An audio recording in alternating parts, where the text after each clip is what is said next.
अगर अमेरिका का कोई आयोग जो फलस्तीन को लेकर, इजराइल को लेकर, अमेरिका के बारे में गलत खबरें नहीं छापता, वो अगर आयोग भारत को एक ऐसे देशों की श्रेणी में रख रहा है जहां पर धार्मिक मुद्दों पर भेदभाव हो रहा है, धार्मिक मुद्दों को लेकर जो है कहीं ना कहीं पक्षपात किया जा रहा है, अल्पसंख्यकों के साथ सही बर्ताव नहीं किया जा रहा है, अगर भारत को वो आयोग इस श्रेणी में रखता है तो क्या भारत सरकार की जिम्मेदारी नहीं बनती कि उस आयोग को बैन किया जाए भारत में?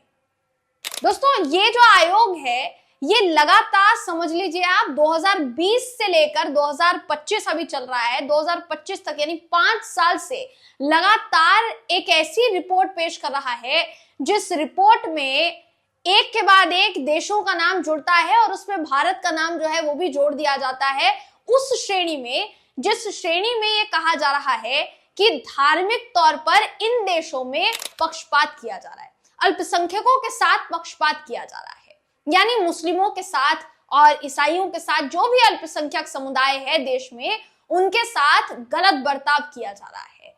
अब समझिए इस बात को कि अगर ये जो आयोग है इस तरीके की बात कह रहा है तो सरकार का क्या रवैया होना चाहिए, जो होना चाहिए क्या वो रवैया है?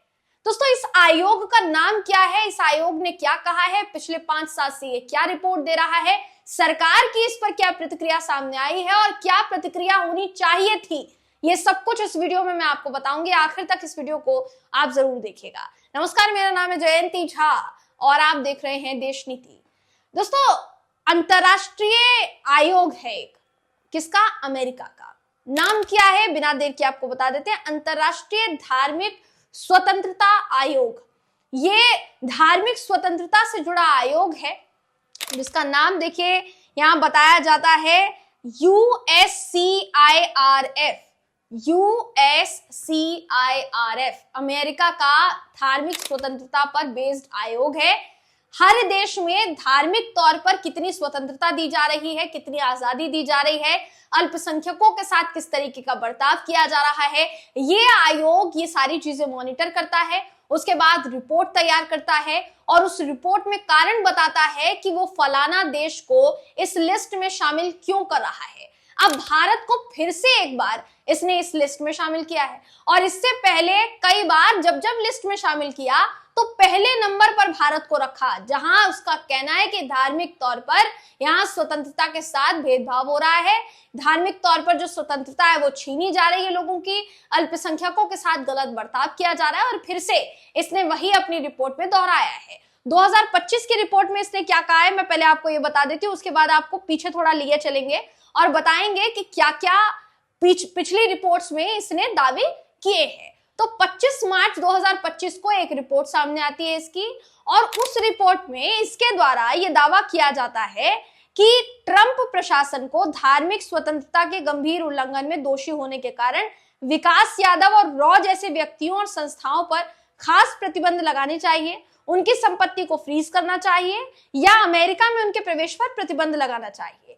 कुछ घंटों के भीतर जो है भारत सरकार की तरफ से प्रतिक्रिया सामने आती है कि ये जो रिपोर्ट है इस आयोग की ये पूरी तरीके से पक्षपातपूर्ण है, पक्षपाती है, राजनीति से प्रेरित नजर आती है, अलग अलग घटनाओं को गलत तरीके से पेश करके भारत के जीवंत बहुसांस्कृतिक समाज पर संदेह करने का प्रयास कर रही है। ये रिपोर्ट धार्मिक स्वतंत्रता के लिए वास्तविक चिंता की बजाय एक खास एजेंडे को यह रिपोर्ट दर्शाती हुई नजर आती है। हमारे विदेश मंत्रालय ने यह भी कहा कि दरअसल USCIRF जो है इसी को चिंता का विषय आपको मान लेना चाहिए, क्योंकि जब जब रिपोर्ट भारत को लेकर देते हैं ये रिपोर्ट में कुछ ऐसा कह देते हैं जिस रिपोर्ट के इसके दावे को कहीं ना कहीं सीधे तौर पर झुटलाया जा सकता है, क्योंकि उस दावे में सच्चाई नहीं होती।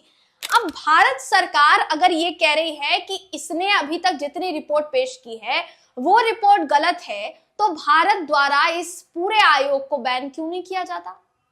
सवाल है ना, क्यों नहीं किया जाता बैन? क्योंकि अगर आप बैन नहीं करेंगे तो यह हर साल इसी तरीके से अपनी बनाई हुई रिपोर्ट में भारत को ऐड करेगा, भारत को उस श्रेणी में रखेगा, जो कि गलत है। अगर आपका ये मानना है दावा झुठलाया हुआ है, दावे में सच्चाई नहीं है, तो फिर बैन कीजिए ना ऐसी संस्था को। आप बैन नहीं करते हैं, जिससे आयोग को बल मिलता है और वो और रिसर्च के साथ इस श्रेणी में भारत को शामिल करता है। अब जिस श्रेणी में भारत को शामिल किया है वो जरा मैं आपको बता देती हूँ दोस्तों। देखिए, ऐसा कहती है ये खबर कि जहां की सरकारें, जिस भी देश की सरकारें धार्मिक स्वतंत्रता, खास तौर पर अल्पसंख्यकों की धार्मिक स्वतंत्रता का गंभीर उल्लंघन करती है या उसे मोटिवेट करती है, प्रोत्साहित करती है, आगे बढ़ाती है, संयुक्त राष्ट्र का यह आयोग ऐसे देशों को विशेष चिंता वाले देश कहता है और अमेरिकी विदेश विभाग से इन देशों में व्यक्तियों और संस्थाओं पर प्रतिबंध लगाने का आग्रह करता है।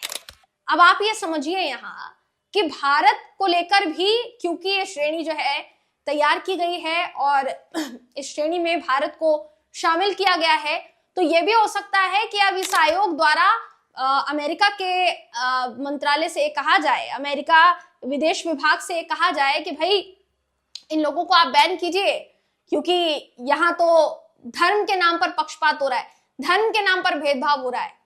देखिए दोस्तों, बेशक सरकार इससे इनकार कर रही है और सरकार दूसरी तरफ, एक तरफ इनकार कर रही है, दूसरी तरफ आयोग को बैन नहीं किया जाता। लेकिन सोचने वाली बात यह भी हो जाती है कि बीते 5 साल से, यानी 2020 से लगातार अगर ये आयोग भारत को लेकर कोई रिपोर्ट पेश कर रहा है तो उसे ये करने की हिम्मत कैसे मिल रही है?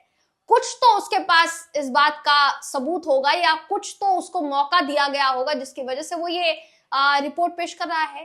देखिए, इस बात में कोई दो राय नहीं है कि हमारे देश की सरकार अक्सर इन सवालों में घिरी रही है, खासकर मोदी सरकार, कि हमारे देश में धार्मिक स्वतंत्रता पर लगातार चोट की जा रही है, एक समुदाय विशेष को घेरा जा रहा है, उनको जानबूझकर टॉर्चर किया जा रहा है। इस तरीके के आरोप हमारे देश की सरकार झेलती है। वो अलग बात है कि सरकार ने बार बार इस बात से इनकार भी किया है और इस बात को नकारा भी है, लेकिन ये कितना सही है, कितना गलत है, ये भी तो सोचने वाली बात है।